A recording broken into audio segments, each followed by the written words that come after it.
Let's have a look at some of the key themes of Macbeth. Now, there is no way of determining which themes are likely to come up in an exam. Um, there is no way of determining what are the best themes to be revising for Macbeth. These are just four that come into my head whenever I think of the play Macbeth. So let's take them one at a time and explore some of the textual references and some of the contextual links that we could make when we talk about them. So first of all, we have fate versus free will. Now, the first thing I want to lay down is an AO3 point, and it's this concept of Calvinism.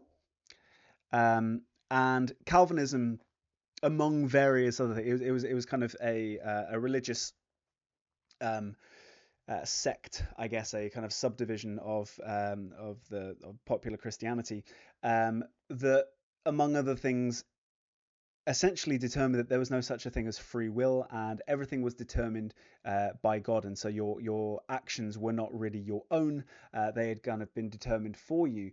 And that concept was something that was endorsed by James I, certainly initially before he had some problems with it later on. But at the time this play was written, this was kind of a religious concept that he endorsed. And so it's quite an interesting one to think about, whether Shakespeare is kind of paying some respect to his king, maybe endorsing this concept. But it's a lot more complex than that in the play, isn't it? So this idea of fate. So if you were to argue that the events of the play were determined by fate, you would have this reference to the prophecy from the witches, and obviously the witches um, had a lot of power, particularly if we think again about James I and his book Demonology. He clearly believed in the power of witches. He thought they were very powerful and dangerous. Okay, so the link there might suggest that they were indeed prophetic. Indeed, they're never actually called the witches in the play, just in the stage directions, which were likely added later by Shakespearean scholars and enthusiasts. They were instead called the Weird Sisters, or Weird Sisters. Now, why have I spelled it like that? Well, it's because um, in Old English, which was only a few hundred years before Shakespeare was writing and had a strong influence on the language, weird literally meant fate. So it certainly seems to suggest that the witches were, operating on behalf of fate, and Macbeth didn't have any choice about what happened. But when you dig into the realities of it, when we think about the AO1 and AO2 aspect of this idea, this debate, we have to look a little deeper and think about the fact that the witches, um, they essentially, um, they didn't specify a few things. Okay, so they did not specify. I'm just going to put crosses to represent these things. They did not specify killing Duncan. They did not specify killing Banquo. They did not specify killing Macduff's family. Okay, these are the three biggest things that Macbeth does that lead to a lot of kickback. Okay, the witches did not say to kill any of these characters. They just mentioned that they would have some power. So beware the Thane of Fife. Okay, but why have his family got anything to do with that? Banquo's children will be king. Well, why kill Banquo then instead of Fleance? Um, and you will become king. It doesn't say that you need to kill anyone to make that happen. In fact, Macbeth himself says early on in the play, before Lady Macbeth convinces him otherwise, um, if fate will crown me king, right? Okay, fate.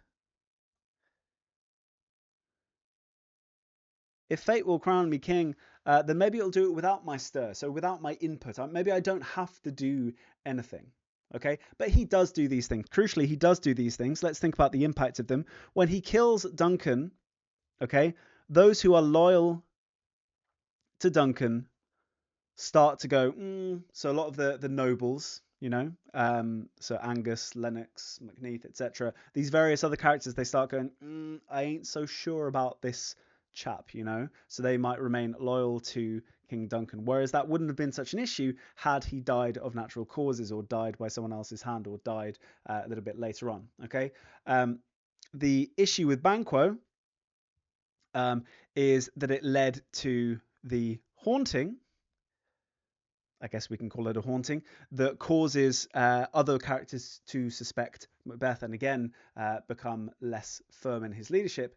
And killing Macduff's family, well, that obviously inspired the revenge by Macduff, who might not otherwise have done anything. So Macduff is already part of the loyalists to Duncan, who go, maybe this isn't actually the best thing to do. Just a thought. Okay.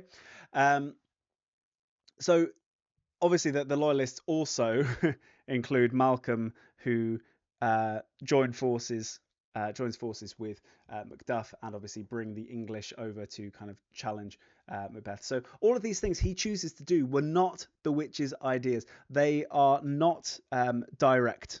Okay. So just something to kind of think about when it comes to fate versus free will. It's quite a difficult one. Yes, he does seem to have it written in the stars, but he does all of these things that were not necessarily advised by the witches, and these are the things that spell out his fate. So it seems like he was the one who was responsible for his own downfall. Interesting. Then we have supernatural. The supernatural is quite an easy one to talk about. Obviously, we have the nice, easy AO3 link, which is demonology, spelled like this, written by James I, in which he endorsed witch hunting. Okay, obviously one of the most horrifying things that happened to um, to innocent people in history, and a real kind of horrifying act of misogyny, is kind of irrelevant to all of this, because we're not thinking about the witch trials right now. We're thinking about Shakespeare and the way that he was kind of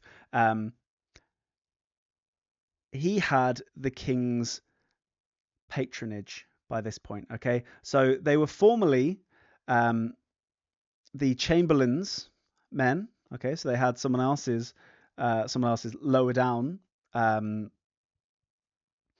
patronage, and then when they had the king's patronage, suddenly they had to start thinking,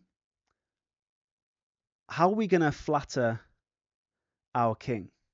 And it seems like the most obvious way to do that would be like, yeah, mate, I believe in witches too. They're really bad. Look at all the bad things that they do in this play. And he refers directly to some of the kind of the rituals from demonology in the witches when they're casting the spells. Okay, so Shakespeare clearly read this book and he was endorsing this idea of witches are bad. Yeah, witches are real. Witches are bad. We should look out for them. Okay. And then we can also obviously tie in supernatural to the concept of fate. That's obviously powers beyond our control. So the supernatural is a very relevant kind of angle to take. Okay, so flattering the king with obviously based off the back of this patronage, endorsing this idea of witches and witch hunting, which is bad. So a bit of kind of flattery for the king is an obvious kind of line to make. In terms of the play, you could talk about the impact of what happened when they upset the natural order. Okay, so when they killed the king, when Macbeth and Lady Macbeth carried out this kind of horrifying act of regicide, they upset the natural order, and the the weather, the setting, and even wildlife So all of the natural things around them, all of the natural world is affected by this. It becomes upset by what they have done. Why is that so significant? Well, another thing that James I believed in was the divine right of kings. Okay, and then in the divine right of kings, you can't challenge the authority or place of a king, which is exactly what Macbeth and Lady Macbeth did. Okay, so they upset the natural order in that respect, which we'll come on to when it comes to sovereignty in a minute. In the meantime, we have gender argument. Okay, and if we start again with our AO3 link, our AO3 link is gonna obviously be Elizabeth I, the Spanish Armada, and this idea that that women don't act, okay? They speak. Okay. Now, Elizabeth I, in her speech to the troops at Tilbury before they went into battle against the Spanish Armada, she says something like, "I know I have the body of a weak and feeble woman, but I have the heart and stomach of a king." Okay. Now, why is this so significant? Well, the most obvious link is going to be this is pretty much the exact same logic that Lady Macbeth applies in the play. Where does she apply it? Well, let's think about a few things. She talks about basically how her femaleness is the thing that holds her back as a woman of action. So the compassion that she feels is the thing that stops her from acting. So had he not resembled my father as he slept, I had done it. Okay, so she's talking about how this compassion, which she considers to be a female thing, stops her from acting. She also talks about her female body somehow limiting her. So she wants her milk to be taken for gall, so breast milk. She wants to for her blood to be made thick so that the blood is not so she's not menstruating. Okay, so all of these kind of feminine things, unsex me here, is what she essentially wants, so that she would be able to act, because acting is something for a man, and specifically for a king to do, so her husband, whereas the female thing makes her weak and feeble. Okay, so weak and feeble, and so there's an obvious link there to Lady Macbeth. She seems to endorse this attitude that Elizabeth I had, but also we notice that Elizabeth I led the Spanish Armada to victory. So clearly, with the influence of women, men can do better things. So it's an interesting idea to explore. And then finally, in terms of kingship and sovereignty, the most obvious link, and we've already mentioned it, comes from the Basilican Doron, which was another book that James I wrote. It was kind of like a treatise on how to be a good leader. And in it, he endorsed this concept of the divine. This is an AO3 point, by the way. The divine right of kings, which was essentially authority is absolute. Absolute authority or sovereignty, the unchallenged nature of a king. And so it's no surprise that the natural order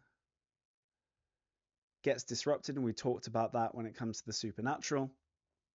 So the natural order has been disrupted because the absolute authority of the king, who's been appointed by God, i.e. King Duncan, has been disrupted and challenged by Macbeth and Lady Macbeth. They will suffer the consequences, not just the world, until the natural order gets restored with Malcolm's rightful place on the throne. Okay, so there we go. 15 minutes just laying down some of the key ideas, some of the key themes in Macbeth that you can explore. Depending on what comes up in the exam, you're likely to be able to talk about at least one of these things. Go get it.